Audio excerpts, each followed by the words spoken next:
The Germanic peoples are an ethno-linguistic Indo-European group of Northern European origin. They are identified by the use of Germanic languages, which diversified out of Proto-Germanic during the pre-Roman Iron Age. The term Germanic originated in classical times when groups of tribes living in Lower, Upper, and Greater Germania were referred to using this label by Roman scribes. The Roman use of the term Germanic was not necessarily based upon language, but rather referred to the tribal groups and alliances that lived in the regions of modern-day Luxembourg, Belgique, the Netherlands, and Germany, and which were considered to be less civilized and more physically hardened than the Celtic Gauls. Tribes referred to as Germanic by Roman authors generally lived to the north and east of the Gauls. The Germanic tribes were chronicled by Rome's historians as having had a critical impact on the course of European history during the Roman-Germanic Wars, particularly at the historic Battle of the Teutoburg Forest, where the vanquishment of 3 Roman legions at the hands of Germanic tribal warriors precipitated the Roman Empire's strategic withdrawal from Magna Germania. Modern Germanic peoples include the Afrikaners, Austrians, Danes,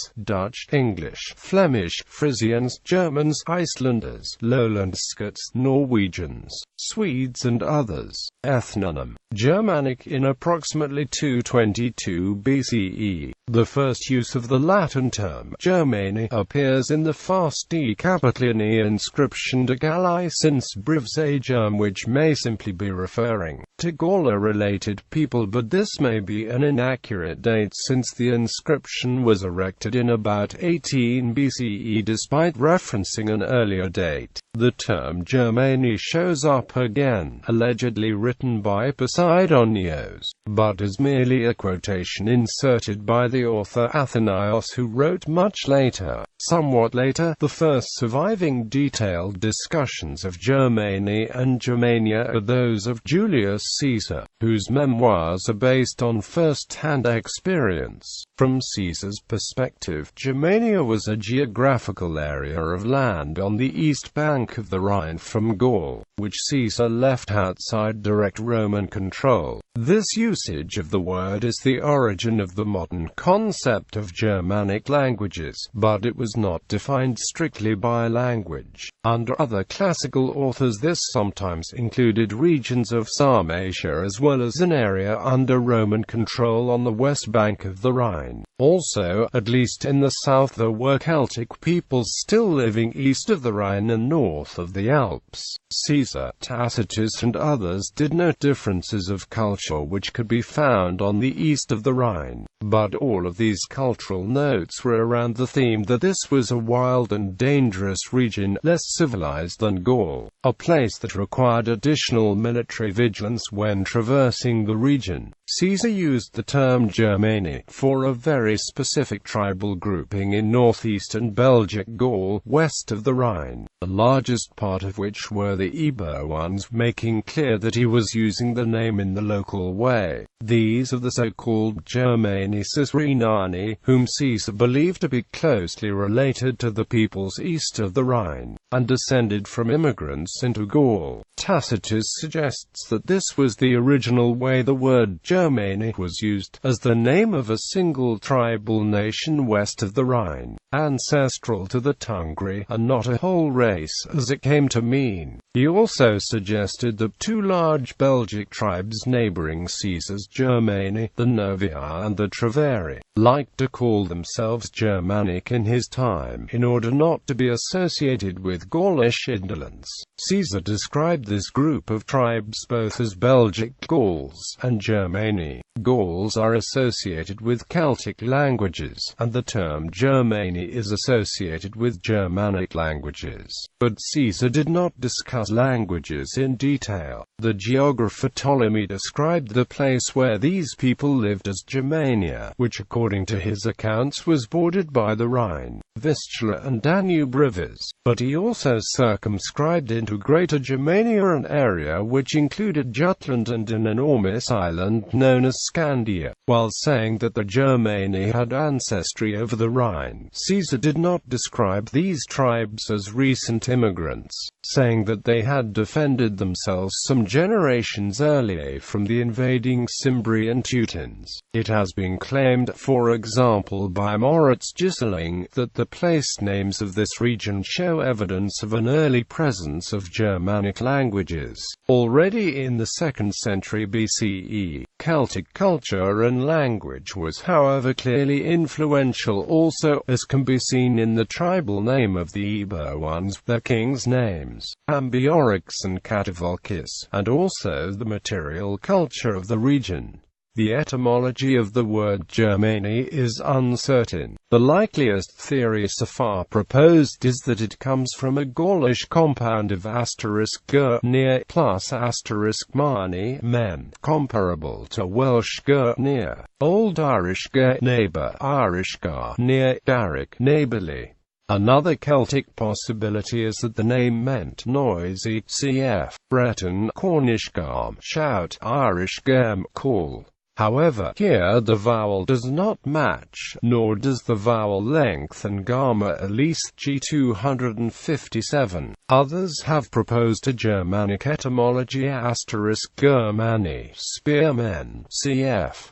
Middle Dutch Gier, Old High German Ger, Old Norse Guy. However, the form Ger seems far too advanced phonetically for the 1st century, has a long vowel where a short one is expected, and the Latin form has a simplex n, not a geminate. The term Germani, therefore, probably applied to a small group of tribes in northeastern Gaul who may or may not have spoken a Germanic language, and whose links to Germania are unclear. It appears that the Germanic tribes did not have a word to describe themselves, although the word Suebi, used by Caesar to broadly classify Germanic speakers, was likely Germanic in origin.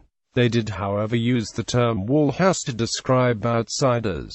Roman authors frequently employed the term barbarian, from the Latin derivative barbarus, when describing Germanic peoples. Such a term presupposed a distinctive Roman intellectual and cultural superiority, and their ethnographic treatises on the various barbarian tribes ascribed specific attributes of barbarism to each one so as to delineate the dichotomy between barbarism and civilization. The more the Romans increased the presence along the periphery of their empire, the more trade and employment for the barbarians became available, resulting in an economic boom along the corridors of the Danube River, which subsequently increased the Roman focus upon the Germanic peoples. Use of the modern term German or Germanic is the result of 18th and 19th century classical philology, which envisioned the Germanic language group as occupying a central branch of the Indo-European language tree. Teutonic Latin scholars from the 10th century utilized the adjective Teutonicus when referencing East Francia, which in the vernacular was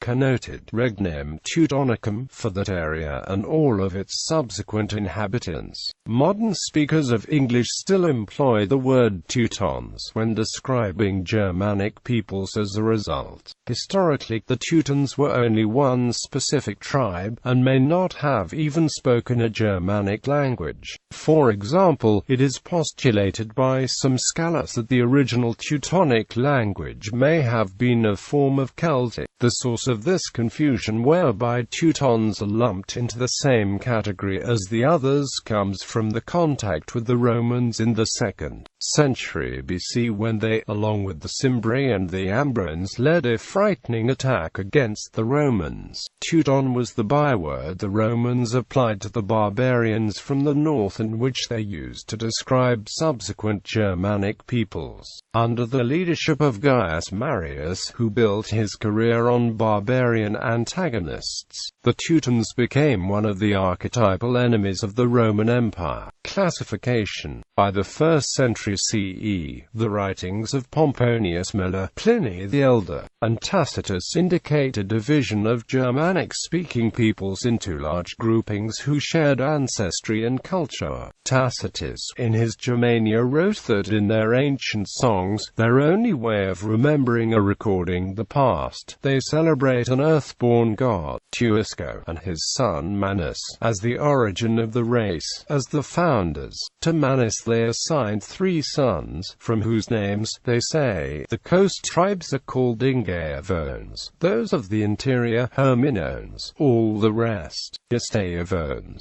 Tacitus also specifies that the Suevi are a very large grouping, with many tribes within it, with their own names. The largest, he says, is the Semnons. The Langobardi are few, but living surrounded by warlike peoples, and in remoter and better defended areas live the Riudigni, Avions, Anglii, Verini, Eudoses, the Swadones, and Neuthones. Pliny the Elder, on the other hand, names 5 races of Germans in his Historia Naturalis, not 3, by distinguishing the 2 more easterly blocks of Germans, the Vandals, and further east the Bastarnae, who were the first to reach the Black Sea and come in contact with Greek civilization. He is also slightly more specific about the position of the Istvi ones, though he also does not name any examples of them. There are 5 German races, the Vandili, parts of whom are the Burgundians, the Verini, the Carini, and the Gautones,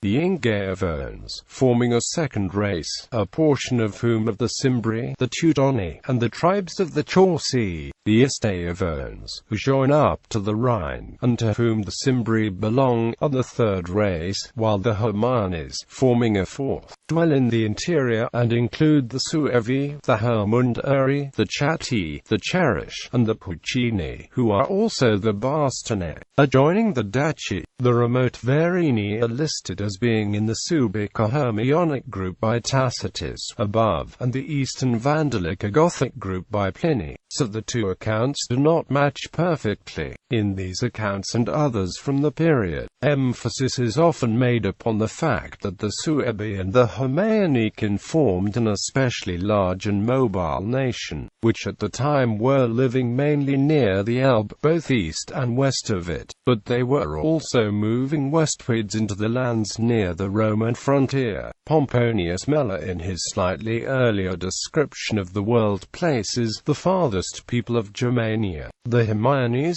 somewhere to the east of the Cimbri and the Teutons, and further from Rome, apparently on the Baltic. Strabo, however, describes the Suebi as going through a period where they were pushed back east by the Romans, in the direction from which they had come. The nation of the Suevi is the most considerable, as it extends from the Rhine as far as the Elbe, and even a part of them, as the Hermundari and the Langobardi, inhabit the country beyond the Elbe, but at the present time these tribes, having been defeated, have retired entirely beyond the Elbe. By the end of the 5th century the term Gothic was used more generally in the historical sources for Pliny's Vandals to the east of the Elbe, including not only the Goths and Vandals, but also the Gepids along the Tisa and the Danube, the Rugians, Sciri and Burgundians, even the Iranian Alans. Linguistics. Linguists postulate that an early Proto-Germanic language existed and was distinguishable from the other Indo-European languages as far back as 500 BCE. The earliest known Germanic inscription was found at Negus on a bronze helmet dating back to the 1st century BC. Some of the other earliest known physical records of the Germanic language appear on stone and wood carvings in runic script from around 200 AD. Runic writing likely disappeared due to the concerted opposition of the Christian Church, which regarded runic text as heathen symbols which supposedly contained inherent magical properties that they associated with the Germanic people's pagan past. Unfortunately, this This primitive view ignores the abundance of pious runic writing found on church-related objects when Christianity was introduced into the Germanic North. An important linguistic step was made by the Christian convert Ulfilas, who became a bishop to the Visigoths in AD 341. He subsequently invented an alphabet and translated the scriptures from Greek into Gothic, creating the earliest known translation of the Bible into a Germanic language. From what is known, the early Germanic tribes may have spoken mutually intelligible dialects derived from a common parent language, but there are no written records to verify this fact. Despite their common linguistic framework, by the 5th century AD, the Germanic people were linguistically differentiated and could no longer easily comprehend one another. Nonetheless, the line between Germanic languages and Romance speakers in Central Europe remained at the western mouth of the Rhine River, and while Gaul fell under German domination and was firmly settled by the Franks, the linguistic patterns did not move much further west and south in Europe proper. The linguistic presence of the Germanic languages is almost negligible, despite the fact that the Visigoths ruled what is now Spain for upwards of 250 years. There are almost no recognizable Gothic words borrowed into Spanish. The Germanic tribes moved and interacted over the next centuries, and separate dialects among Germanic languages developed down to the present day. Some groups, such as the Suebians, have a continuous recorded existence, and so there is a reasonable confidence that the modern dialects can be traced back to those in classical times. By extension, but sometimes controversially, the names of the sons of Manus, Histvai-ones, Erminones, and Ingvar-ones, are also sometimes used to divide up the medieval and modern West Germanic languages. The more easterly groups, such as the Vandals, are thought to have been united in the use of East Germanic languages, the most famous of which is Gothic. The dialect of the Germanic people who remained in Scandinavia is not generally called Ingvaeonic, but is classified as North Germanic, which developed into Old Norse. Within the West Germanic group, linguists associate the Suebian Hermionic group with an Elbe Germanic, which developed into Upper German, including modern German. More speculatively, given the lack of any such clear explanation in any classical source, modern linguists sometimes designate the Frankish language as Istvaeonic, although the geographical term Weser Rhine Germanic is often preferred. However, the classical Germani near the Rhine, to whom the term was originally applied by Caesar, may not have even spoken Germanic languages, let alone a language recognizably ancestral to modern Dutch. The close relatives of Dutch, Low German, Anglo-Saxon, and Frisian are in fact sometimes designated as Ingvaeonic, or alternatively, North Sea Germanic, and Frankish have continuously been intelligible to some extent with both Ingvaeonic, Low German, and some Suebian High German dialects, with which they form a spectrum of continental dialects. All these dialects or languages appear to have formed by the mixing of migrating peoples after the time of Caesar, so it is not clear if these medieval dialect divisions correspond to any mentioned by Tacitus and Pliny. Indeed, in Tacitus and in Claudius Ptolemy's geography, the Anglii, ancestors of the Anglo-Saxons, are designated as being a Suebic tribe. By AD 500, West Germanic speakers had apparently developed a distinct language continuum with extensive learning from Latin, whereas the East Germanic languages were dying out. West Germanic languages include German, Yiddish, Dutch, Luxembourgish, Frisian, and English. These combined West Germanic languages are spoken as a primary tongue by more than 450 million people today. North Germanic languages are Swedish, Danish, Norwegian, Faroese, and Icelandic. Only a mere 20 million people currently speak the North Germanic languages as the native tongue. Later later manifestations of the Western Germanic languages, and the pursuant typological characteristics are due in part to the activities of the Hanseatic League, where trade necessitated a lingua franca from the mainland of Scandinavia all along the navigable shores of the North Sea, and within the Baltic Sea.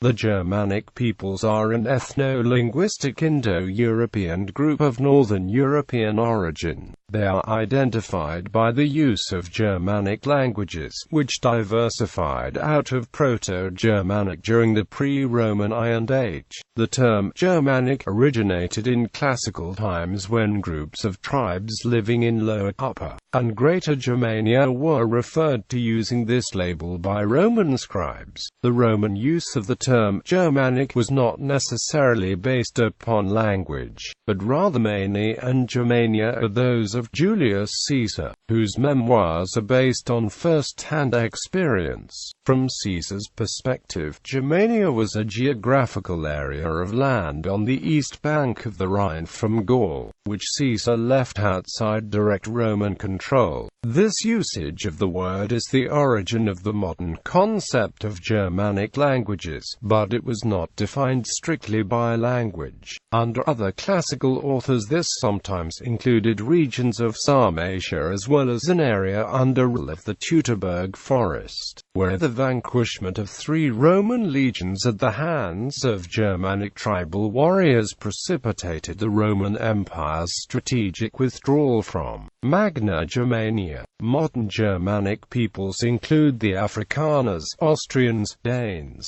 Dutch, English, Flemish, Frisians, Germans, Icelanders, Lowland Scots, Norwegians, Swedes and others. Ethnonym Germanic in approximately 222 BCE. The first use of the Latin term referred to the tribal groups and alliances that lived in the regions of modern-day Luxembourg, Belgique, the Netherlands, and Germany, and which were considered to be less civilized and more physically hardened than the Celtic Gauls. Tribes referred to as Germanic by Roman authors generally lived to the north and east of the Gauls. The Germanic tribes were chronicled by Rome's historians as having had a critical impact on the course of European history during the Roman-Germanic Wars, particularly at the historic Battle Germania, appears in the Fasti Capitolini inscription de Gallicis Brivsagem, which may simply be referring to Gauler-related people, but this may be an inaccurate date since the inscription was erected in about 18 BCE despite referencing an earlier date. The term Germania shows up again, allegedly written by Posidonios,